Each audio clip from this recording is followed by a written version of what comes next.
अस्सलाम वालेकुम my dear students. आज हम डिस्कस करेंगे चैप्टर नंबर 4। इस चैप्टर का नाम है पी ब्लॉक एलिमेंट्स। तो इस चैप्टर में हम पी ब्लॉक एलिमेंट्स के बारे में डिस्कस करेंगे। हमने डिस्कस किया था कि हमने कहा जितने भी एलिमेंट्स हैं ना, एलिमेंट्स को 4 ब्लॉक्स के अंदर डिस्ट्रीब्यूट किया गया है। S block, P block, D block और F block. Last time chapter में हमने क्या पढ़ा था? एस ब्लॉक के बारे में पढ़ा था। अब हम पी ब्लॉक पढ़ेंगे, उसके बाद डी ब्लॉक एलिमेंट्स के बारे में पढ़ेंगे। तो आ जाए सबसे पहले कि ये पी ब्लॉक एलिमेंट्स क्या होते हैं। ठीक है, एक्चुअली पी ब्लॉक एलिमेंट्स जो है ना, हम किसे कहते हैं? ऐसे एलिमेंट्स जिन एलिमेंट्स का लास्ट इलेक्ट्रॉन पी ऑर्बिटल में जाए जब हम उनकी इलेक्ट्रॉनिक कॉन्फ़िगरेशन करें। तो ऐसे एलिमेंट्स जिनका लास्ट इलेक्ट्रॉन पी में जाता है according to their electronic configuration के मुताबिक, तो हम उसे क्या कहते हैं? हम उसे पी ब्लॉक एलिमेंट्स कहते हैं। मैंने लिखा है the elements in which last electron enters to P orbital by electronic configuration. तो इलेक्ट्रॉनिक कॉन्फ़िगरेशन के दौरान जिनका आखिरी इलेक्ट्रॉन पी में जाता है उन्हें हम क्या कहते हैं? Are called P block elements कहते हैं। ठीक है, ये था इंट्रोडक्शन। अब वो कौन से एलिमेंट्स है जिनका लास्ट इलेक्ट्रॉन पी में जाता है? ठीक है, एक्चुअली आपको पता है the elements of third A group वाले एलिमेंट्स 4th ए, 5th ए, 6th ए, 7th ए और 8th ए।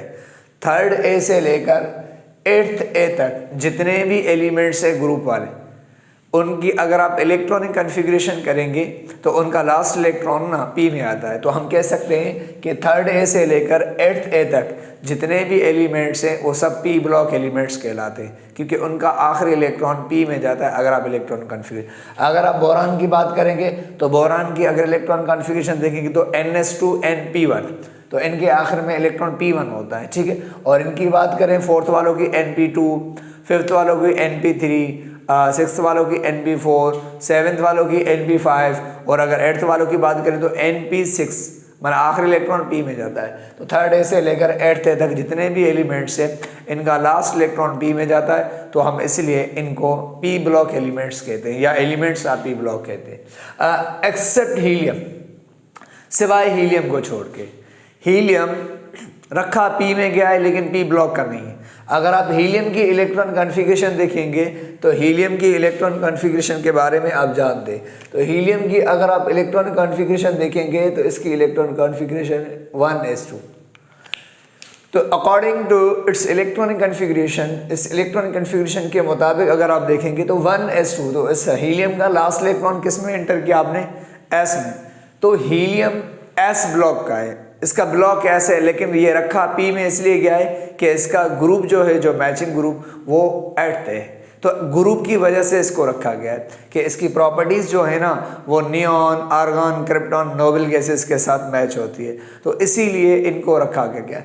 तो हीलियम पी ब्लॉक का नहीं है, लेकिन वो ग्रुप की वजह से रखा गया है, प्रॉपर्टीज सिमिलर की वजह से। लेकिन याद रखो, पूछा जा सकता है वो कौन सा एलिमेंट है जो पी ब्लॉक का नहीं है लेकिन उसे रखा गया है? दैट्स हीलियम, वो हीलियम होता है। ठीक है, ध्यान में रखें।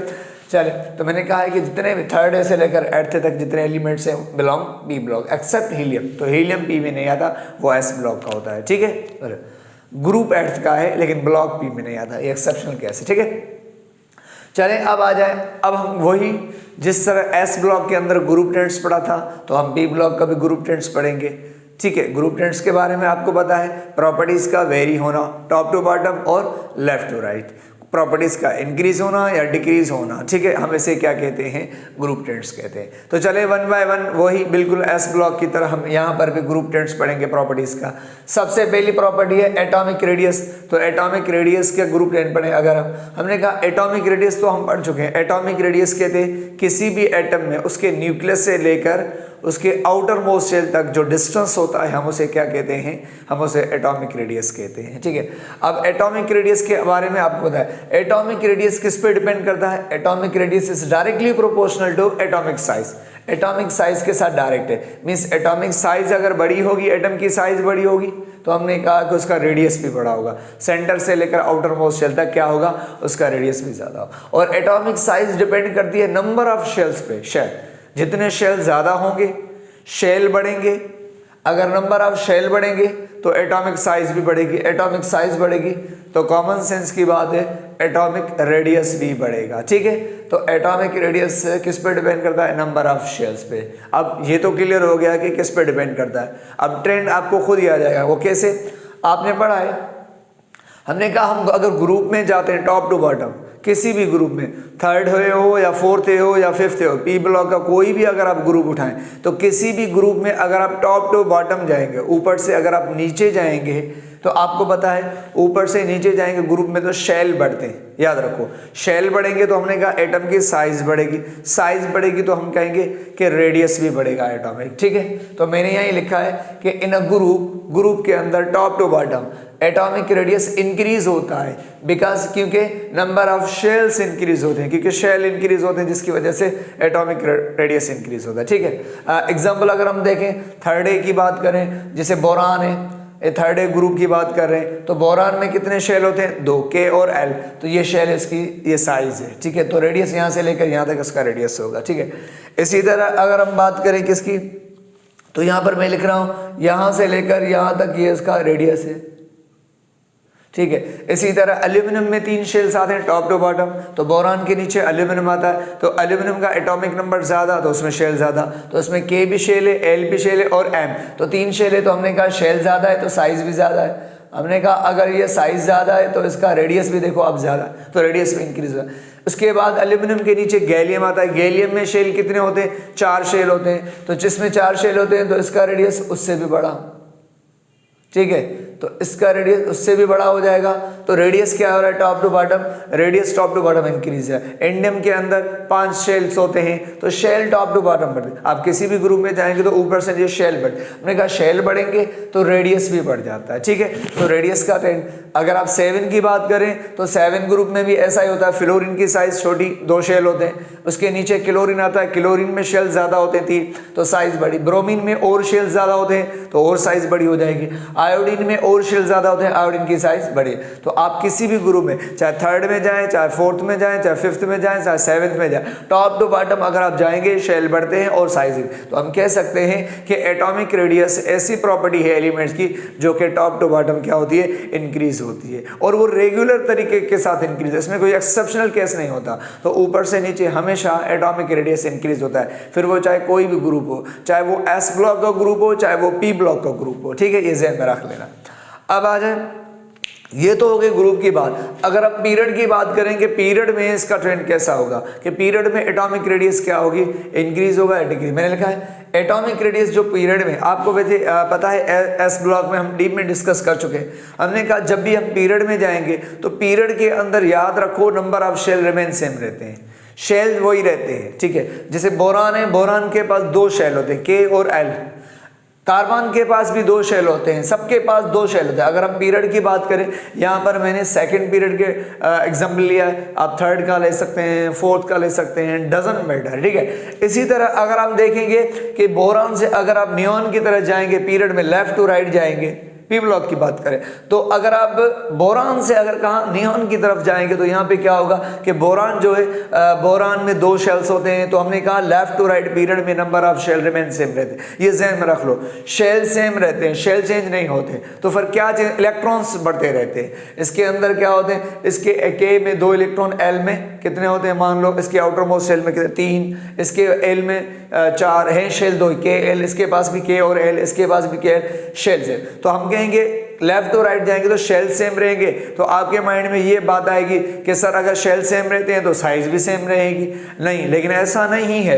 आपको पता है पीरियड में याद रखो कि लेफ्ट टू अगर राइट जाएंगे तो साइज कम होती है। आप कहेंगे सर जब शेल ही कम नहीं हो रही तो साइज क्यों कम हो रही है? इसी पे ही हम डिस्कस कर दे। एक्चुअली क्या होता है, बोरान के पास के और एल 2 शेल है, तो इसका आउटर मोस्ट शेल कौन है? एल। लेकिन बोरान के न्यूक्लियस में प्रोटॉन कितने हैं? 5। तो अब आप मुझे बताएं कि इसके कितने प्रोटॉन अपने बाहर वाले एल शेल को अट्रैक्ट कर रहे हैं 5। लेफ्ट टू राइट जाए, राइट पे कौन आता है कार्बन, कार्बन के पास भी आउटर मोस्ट शेल एल, उसके पास भी 2 ही शेल है, बाहर वाला एल है, लेकिन उसके न्यूक्लियस में प्रोटॉन कितने 6, प्रोटॉन ज्यादा है, तो बोरान से प्रोटॉन ज्यादा है। तो हम अब आप मुझे बताएं कि जो बाहर वाला शेल है इसके पास भी एल है, इसके पास भी एल है, अब आप खुद मुझे बताएं कि इसके बाहर वाले शेल को 5 प्रोटॉन अट्रैक्ट करेंगे न्यूक्लियस की तरफ, तो इसके कितने 6, तो 6 ज्यादा अट्रैक्ट करेंगे 5, तो आप कहेंगे सर 6 ज्यादा, तो वही है ना, तो कार्बन के 6 प्रोटॉन होते हैं, कार्बन के 6 प्रोटॉन होने की वजह से तो कार्बन की न्यूक्लियस की अट्रैक्शन अपने बाहर वाले शेल पे ज्यादा होती है, जिसकी वजह से कार्बन का जो बाहर वाला शेल है वो थोड़ा न्यूक्लियस की तरफ करीब आ जाता है, थोड़ा कॉन्ट्रैक्ट हो जाता है, जिससे थोड़ी साइज कम हो जाती है। इसी तरह कार्बन के बराबर में कौन, नाइट्रोजन, नाइट्रोजन के पास भी आउटर मोस्ट शेल वही होता है जो कार्बन के पास होता है एल, तो अब लेकिन उसके न्यूक्लियस में नाइट्रोजन में कितने 7 प्रोटॉन, तो 7 प्रोटॉन की वजह से इसकी अट्रैक्शन अपने शेल पे और बढ़ेगी, जिसकी वजह से इसका शेल और न्यूक्लियस के करीब आ जाएगा। इसी तरह ऑक्सीजन के न्यूक्लियस में 8 प्रोटॉन, फिर फ्लोरीन के न्यूक्लियस में 9 प्रोटॉन, लेकिन आउटर मोस्ट शेल वही। इसी तरह नियॉन के न्यूक्लियस में कितने 10 प्रोटॉन, लेकिन आउटर मोस्ट शेल कितना वही एल, तो सबका आउटर मोस्ट शेल एल है, लेकिन लेफ्ट टू अगर राइट जाएंगे तो शेल तो वही रहते हैं, लेकिन न्यूक्लियस के अंदर चार्ज बढ़ती जाती है, प्रोटॉन बढ़ते हैं, तो न्यूक्लियस में जैसे जैसे प्रोटॉन बढ़ते जाते हैं, जब न्यूक्लियस में प्रोटॉन बढ़ेंगे तो आउटर मोस्ट शेल पे अट्रैक्शन बढ़ेगी, और जब आउटर मोस्ट शेल पे अट्रैक्शन बढ़ेगी तो आउटर मोस्ट शेल न्यूक्लियस के क्लोज होता जाएगा, और जिससे साइज एटम की कम हो जाएगी। जब साइज कम हो जाएगी तो हम कहेंगे रेडियस भी कम हो जाएगा। तो हम कह सकते हैं कि लेफ्ट टू राइट, अगर आप पीरियड के हिसाब से अगर पीरियड में लेफ्ट टू राइट जाएंगे तो क्या होगा, लेफ्ट टू राइट जाने से क्या होता है, साइज कम होती जाती है, एटम कॉन्ट्रैक्ट हो जाता है, साइज कम हो जाती है। क्यों का साइज कम होती है, क्योंकि न्यूक्लियर चार्ज बढ़ती है, न्यूक्लियर चार्ज। तो हम कह सकते हैं कि इन अ पीरियड एटॉमिक रेडियस क्या होता है, इंक्रीज। अगर आप पीरियड में जाएंगे लेफ्ट टू राइट तो एटॉमिक रेडियस डिक्रीज होता है। एटॉमिक रेडियस कम क्यों होता है, बिकॉज एटॉमिक साइज, क्योंकि एटम की साइज कम होती है। अगर एटम की साइज क्यों कम होती है, क्योंकि न्यूक्लियर चार्ज बढ़ती है। तो सर न्यूक्लियर चार्ज बढ़ने से क्या होता है, न्यूक्लियर चार्ज बढ़ने से आउटर मोस्ट शेल पे अट्रैक्शन बढ़ेगी। तो नियॉन के न्यूक्लियस की अट्रैक्शन आउटर मोस्ट शेल पे बहुत ज्यादा है, क्योंकि इसके न्यूक्लियस में 10 प्रोटॉन है, ज्यादा प्रोटॉन, तो इसकी न्यूक्लियस अपने शेल को बाहर वाले को ज्यादा अट्रैक्ट करेगा, जिसकी वजह से इसका शेल थोड़ा क्लोज हो जाएगा, जिसकी वजह से इसकी साइज कम हो जाएगी और रेडियस भी कम हो जाए। तो अगर आपसे कभी पूछ ले कि एटॉमिक रेडियस की value top to bottom increase होती है, लेफ्ट टू राइट डिक्रीज होती है, ये ज़हन में रख लो, ज्यादातर ट्रेंड ही पूछा जाता है। ठीक है, अब आ जाओ आयोनिक रेडियस, बिल्कुल आसान है। देखो आयोनिक रेडियस बिल्कुल एटॉमिक रेडियस की तरह है, वो एटम की फॉर्म में है, ये आयन की फॉर्म में। तो एटॉम अगर हम आयोनिक रेडियस की बात करें तो आयोनिक रेडियस बिल्कुल आसान। इन्हीं एटम्स को अगर हम आयन के स्टाइल में लिखें तो आयोनिक रेडियस, वैसे आपको पता है जैसे थर्ड है ग्रुप बोरान +3 एल्यूमिनियम +3। अब हमने यहाँ पर क्या है, यहाँ पर हमने एटम की फॉर्म में उठाया और यहाँ पे आयन की फॉर्म में तो सारे सेम आयन बना हो, तब आके रेडियस का ट्रेंड देखा जाता है। तो यहाँ पर अगर हम बताएंगे बोरान +3 एल्यूमिनियम +3 गैलियम इंडियम +3, ये सब क्या है, ये आयन की फॉर्म में। तो अगर आप आयन की फॉर्म में भी अगर टॉप टू बॉटम जाएंगे तो रेडियस क्या होता है, इंक्रीज होता है। लेकिन अब आप इनके एटॉमिक रेडियस नहीं कहेंगे, क्योंकि ये आयन की फॉर्म में तो इनका आयोनिक रेडियस होगा, लेकिन ट्रेंड वही रहेगा बिल्कुल एटॉमिक रेडियस की तरह। तो आयोनिक रेडियस भी एटॉमिक रेडियस की तरह टॉप टू बॉटम क्या होगा, इंक्रीज होता है। बस वो आयन की फॉर्म में है, वो एटम की फॉर्म में है, लेकिन ट्रेंड वही रहेगा, ये ज़हन में रख लो। इसी तरह अगर आप फ्लोराइड -1 तो क्लोराइड भी माइनस ले लें, अगर आप ब्रोमाइड को माइनस, आयोडीन के सबको माइनस में लें तो सबके ऊपर चार्ज ली, अब ये आयन बन गए, लेकिन आयन के स्टाइल में भी इनका रेडियस वही रहेगा जो एटॉमिक रेडियस है। बस ये होता है, ठीक है, क्योंकि आपने अगर इसको इलेक्ट्रॉन दिया है तो आपने इसको भी तो दिया है ना, इसको भी दिया है, तो इसका मतलब है ट्रेंड थोड़ी चेंज होगा। लेकिन बस ये अब ये आयन की फॉर्म है, वो एटम की फॉर्म है, लेकिन रेडियस का स्टाइल वही रहेगा जैसे एटम की फॉर्म होता है। यहाँ पे टॉप टू बॉटम रेडियस बढ़ता है, तो हमने कहा यहाँ भी top to bottom radius increase होता है। तो आयोनिक रेडियस मैंने लिखा in a group top to bottom, अगर आप ग्रुप में जाएंगे तो इंक्रीज होता है, कैसे, वही शेल इंक्रीज होते हैं। ठीक है, ये ध्यान में रखना। तो आयोनिक रेडियस बिल्कुल एटॉमिक रेडियस की तरह टॉप टू बॉटम इंक्रीज और left to right. Left to right की अगर हम बात करें तो यहाँ पर थोड़ा लेफ्ट टू राइट का इशू है। ठीक है, एक्चुअली पी ब्लॉक के अंदर आपको पता है पॉजिटिव कैटायन भी बनते हैं और नेगेटिव। तो मैंने पीरियड के बारे में क्यों नहीं लिखा, एक्चुअली पीरियड के बारे में इसलिए नहीं लिखा कि आपको पता होगा कि पीरियड में अगर हम लेफ्ट टू राइट जाएंगे, जैसे अगर हम पीरियड की बात करेंगे तो पीरियड में सबसे पहले कौन आता है, बोरान। ठीक है। और बोरान को आपको पता है कि ट्राई पॉजिटिव की फॉर्म में रह सकता है अगर करें तो, ठीक है। इसी तरह उसके बाद आता है कार्बन, कार्बन के ऊपर +4, कार्बन के बाद आता है कौन, नाइट्रोजन, नाइट्रोजन आपको पता है वो माइनस में चला जाता है। इसी तरह ऑक्सीजन आता है वो भी माइनस में, इसी तरह फ्लोरीन आता है माइनस में। तो कहने का मतलब ये है कि पीरियड में क्या होता है, कोई रेगुलर ट्रेंड नहीं होता। क्यों नहीं होता सर कोई रेगुलर? इसलिए रेगुलर ट्रेंड नहीं होता कि पीरियड की अगर हम बात करें तो पीरियड में कैटाइन भी आते हैं और एनाइन भी आते हैं, लेकिन अलग अलग चार्ज वाले। तो ट्रेंड तब बनेगा रेगुलर जब सेम चार्ज हो, जब सेम चार्ज हो। तो जिसकी वजह यहां पर कोई पीरियड में सेम चार्ज नहीं कि +3 बोरान है और जितनी प्लस चार्ज ज्यादा होती है उतनी साइज कम। तो यहां पर कोई रेगुलर ही नहीं है ना। देखो +3 फिर उसके बाद +4 आ जाती है, +4 आ गए फिर माइनस आ जाती है और फिर माइनस कम होती जाती है। तो कोई रेगुलर ट्रेंड नहीं है, ठीक है। तो अगर आपसे पूछे भी तो कोई रेगुलर ट्रेंड नहीं होता पीरियड में। याद रखो कि आयोनिक रेडियस का कोई रेगुलर ट्रेंड नहीं होता, क्योंकि पीरियड पी ब्लॉक के पीरियड के अंदर अगर आप जाएंगे तो आपको पॉजिटिव आयन भी मिलेंगे और नेगेटिव। तो पॉजिटिव आयन अलग है, नेगेटिव अलग है, तो ट्रेंड कैसे बनेगा रेगुलर? अगर पूछे भी तो आप कहेंगे लेफ्ट टू राइट। अगर बोरान से कार्बन की तरफ जाएंगे तो रेडियस कम हो जाएगा, फिर उसके बाद नेगेटिव आता है तो रेडियस ज्यादा आ जाएगा, ठीक है। फिर रेडियस ज्यादा, माइनस ज्यादा है तो फिर माइनस कम होती जाए तो फिर रेडियस कम, तो फिर एक डिक्रीज वर इंक्रीज वर क्या हो जाएगा, डिक्रीज। तो कोई रेगुलर ट्रेंड नहीं है ना, क्योंकि कैटाइन कैटाइन से फिर एनाइन आ रहे हैं, फिर एनाइन के ऊपर चार्ज कम होती जा रही है, तो कोई रेगुलर ट्रेंड नहीं होता। इसलिए हम पीरियड के बारे में ज्यादा डीप में डिस्कस नहीं करते, कोई जरूरत नहीं। तो कोई रेगुलर ट्रेंड नहीं अगर आपसे पूछे पीरियड में, ठीक है। तो चलिए अब नेक्स्ट बहुत ही इंपॉर्टेंट प्रॉपर्टी है पी ब्लॉक एलिमेंट्स की, इलेक्ट्रोनेगेटिविटी। हमने एस ब्लॉक में भी इलेक्ट्रोनेगेटिविटी के बारे में डिस्कस किया था। इलेक्ट्रोनेगेटिविटी हमने कहा था ना, इलेक्ट्रोनेगेटिविटी वो प्रॉपर्टी है जिसका कोई यूनिट नहीं है, ये यूनिटलेस प्रॉपर्टी है, ठीक है। और हमने कहा कि इलेक्ट्रोनेगेटिविटी के बारे में मैं आपको बता चुका हूं कि जब दो एटम आपस में क्या करते हैं, मैंने आपको पहले भी बताया था, जब दो एटम, जैसे हमने कहा कि ये ए एटम है और ये बी एटम है, जब दो एटम आपस में मिलते हैं तो अपने इलेक्ट्रॉन शेयर करते हैं, है ना। और हमने कहा कि अब ये इलेक्ट्रॉन, इसमें ए का भी है बी का भी, अब इन दोनों इलेक्ट्रॉनों को हमने कहा ए भी अपनी तरफ अट्रैक्ट करेगा और बी भी अपनी तरफ अट्रैक्ट करेगा। तो अब ए अपनी फोर्स के साथ क्या कर रहा है, इन बॉन्ड वाले इलेक्ट्रॉन्स को, इन शेयर्ड इलेक्ट्रॉन को, तो जो एटम जितनी फोर्स के साथ बॉन्ड वाले इलेक्ट्रॉन को अपनी तरफ अट्रैक्ट करेगा वो उसकी क्या कहलाएगी, इलेक्ट्रोनेगेटिविटी कहलाएगी। तो हर एटम की इलेक्ट्रोनेगेटिविटी अलग होती है, कोई बॉन्ड वाले इलेक्ट्रॉन्स को ज्यादा अट्रैक्ट करता है, कोई कम अट्रैक्ट करता है। तो हर एटम, हर एलिमेंट की इलेक्ट्रोनेगेटिविटी की जो टेंडेंसी होती है वो अलग अलग होती है, ठीक है। इसी तरह हमने कहा कि अब इलेक्ट्रोनेगेटिविटी हमने कहा किस पे डिपेंड करता है, एटॉमिक साइज पे डिपेंड करता है। साइज हमने कहा एटॉमिक साइज पे डिपेंड करता है। वो कैसे सर? चलो मान लो सपोज करें आपके पास दो एटम है, एक एटम ये है, ठीक है, एक ये एटम है, और एक एटम आपके पास ये इतने वर्ष। मान लो ये एक एटम है, ये स्मॉल साइज का एटम है और ये लार्ज साइज का एटम है। मान लो अगर आपके पास यहाँ पर ये इलेक्ट्रॉन है, ये इस छोटे के पास भी इलेक्ट्रॉन है, ये इस बड़े साइज वाले एटम के पास भी।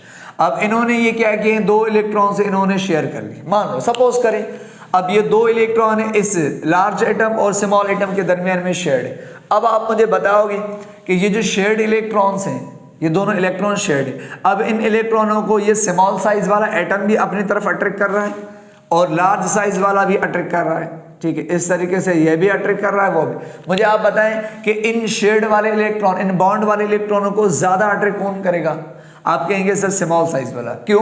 क्योंकि ये जो शेयर्ड वाले इलेक्ट्रॉन है इसके न्यूक्लियस के करीब है, और जितने शेयर्ड वाले इलेक्ट्रॉन न्यूक्लियस के करीब होंगे तो न्यूक्लियस उतना ज्यादा अट्रैक्ट करेगा। तो हम कह सकते हैं स्मॉल साइज वाले की अट्रैक्शन बॉन्ड वाले इलेक्ट्रॉन पे ज्यादा होगी, और बॉन्ड वाले इलेक्ट्रॉन पे जो अट्रैक्शन होती है एटम की, हम उसे इलेक्ट्रोनेगेटिविटी कहें। तो हम कह सकते हैं कि अगर एटम की साइज छोटी होगी तो उसकी इलेक्ट्रोनेगेटिविटी, उसकी बॉन्ड के ऊपर अट्रैक्शन ज्यादा होगी। क्लियर हो गया बात? और अगर लार्ज साइज होगी तो न्यूक्लियस काफी दूर होगा बॉन्ड वाले इलेक्ट्रॉन से, जिसकी वजह से अट्रैक्शन कम होगी, ठीक, और इलेक्ट्रोनेगेटिविटी कम हो। तो हम कह सकते हैं कि इलेक्ट्रोनेगेटिविटी एटॉमिक साइज के साथ क्या है, इनवर्स है, कि अगर एटॉमिक साइज इंक्रीज होगी तो इलेक्ट्रोनेगेटिविटी डिक्रीज होती है, ज़हन में रखना, ठीक है।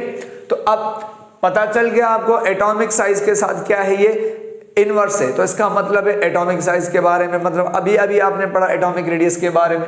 तो अब आप मुझे खुद बताओ कि अब ट्रेंड खुद बताओ। अब हमने कहा कि टॉप टू बॉटम, हम किसी भी ग्रुप में टॉप टू बॉटम जाएंगे, 4th हो 5th हो 6th हो, टॉप टू बॉटम जाते हैं तो साइज क्या होती है सर, इंक्रीज होती है। तो हमने कहा अगर एटम की साइज बढ़ेगी तो इलेक्ट्रोनेगेटिविटी कम होगी। तो हम कह सकते हैं कि ग्रुप में इलेक्ट्रोनेगेटिविटी टॉप टू बॉटम क्या होती है, कम होती है। क्यों? क्योंकि बिकॉज एटॉमिक साइज बढ़ती है, क्योंकि साइज बढ़ती है। तो सिंपली तो हम कह सकते हैं, जैसे एग्जाम्पल लें, एट सेवेंथ ग्रुप का हम एग्जाम्पल लिया, सपोज करें फ्लोरीन की साइज छोटी, तो इलेक्ट्रॉन कितनी है 4.0।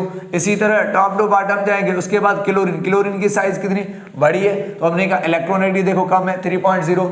अच्छा, अगर आप देखेंगे ब्रोमीन की साइज और बड़ी, तो हमने कहा इलेक्ट्रॉनिटी और कम 2.8। आयोडीन की साइज और बड़ी, तो हमने कहा इलेक्ट्रॉनिटी इसकी और कम कितनी 2.5। तो हम कह सकते हैं टॉप टू बॉटम अगर आप जाएंगे तो एटम की साइज बढ़ती है, हमने कहा साइज बढ़ेगी तो इलेक्ट्रोनेगेटिविटी की वैल्यू भी क्या होगी, कम होती जाएगी। तो इनवर्स है। क्लियर हो गई बात। अच्छा, यहां पर लिखा है कि पी ब्लॉक के हर ग्रुप में टॉप टू बॉटम इलेक्ट्रोनेगेटिविटी क्या होगी, वो डिक्रीज होगी क्योंकि साइज बढ़ती है। मैंने लिखा है except third A group, third A को एक्सेप्ट में आता है, सिवाय थर्ड ए।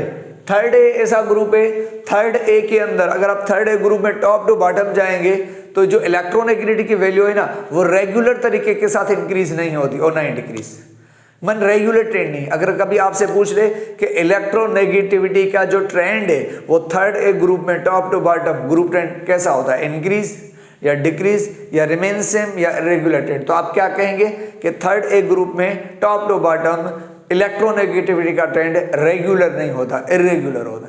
पहले क्या होता है, कम, फिर बढ़ जाती है, फिर कम, तो कोई रेगुलर ट्रेंड नहीं होता। तो मैंने यहाँ पर देखिए लिखिए, अगर मैंने एग्जाम्पल लिखा है, मैंने यहाँ पे लिखा है थर्ड ए।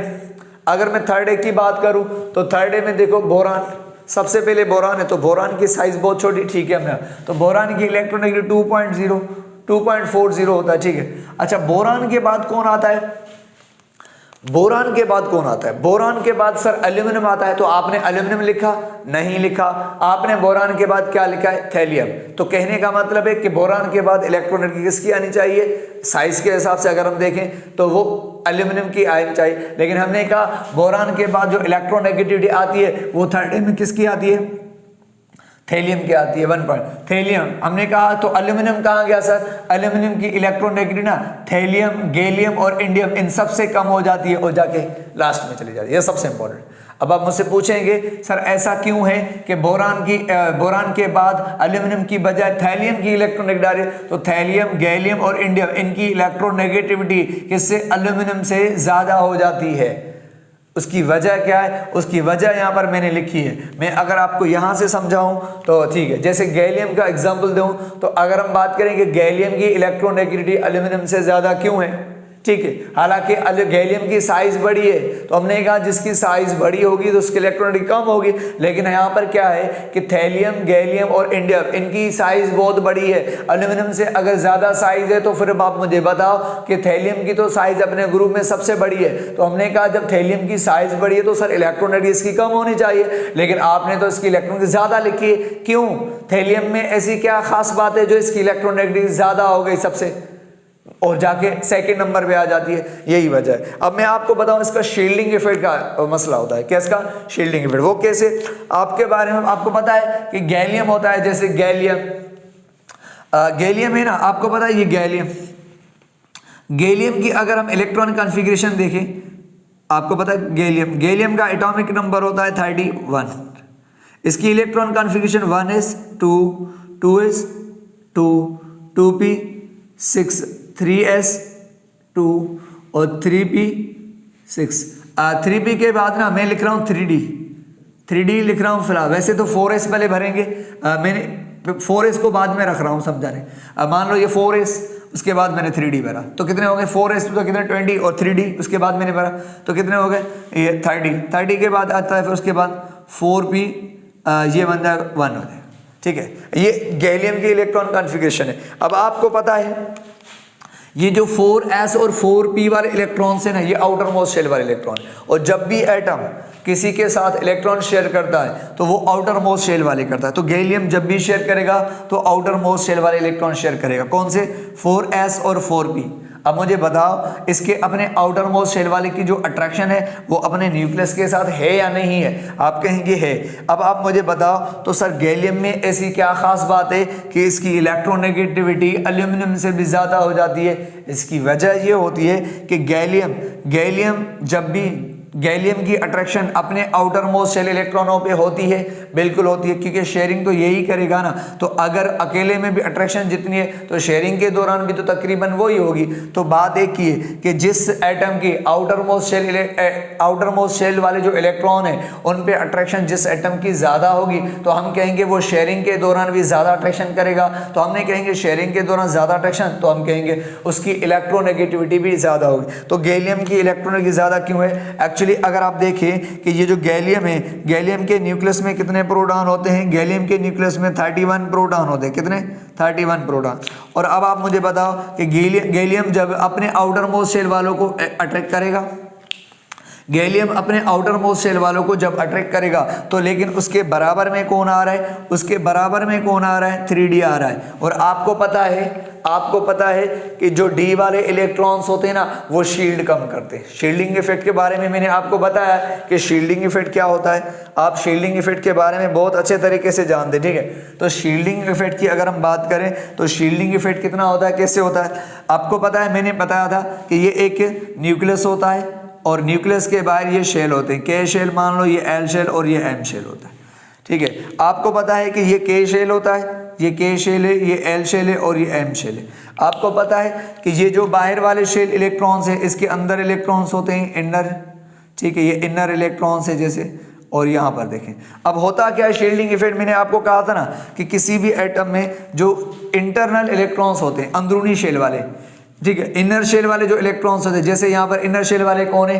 के और एल है, ये इनर शेल वाले इलेक्ट्रॉन है। तो अब आप मुझे बताएं कि ये जो इनर शेल वाले इलेक्ट्रॉन्स होते हैं ना, इनर शेल वाले, ये इनर शेल वाले इलेक्ट्रॉन क्या करते हैं? ये आउटर मोस्ट शेल वाले इलेक्ट्रॉन इनको क्या करेंगे? रिपल करेंगे। शील्डिंग इफेक्ट किसे कहते हैं?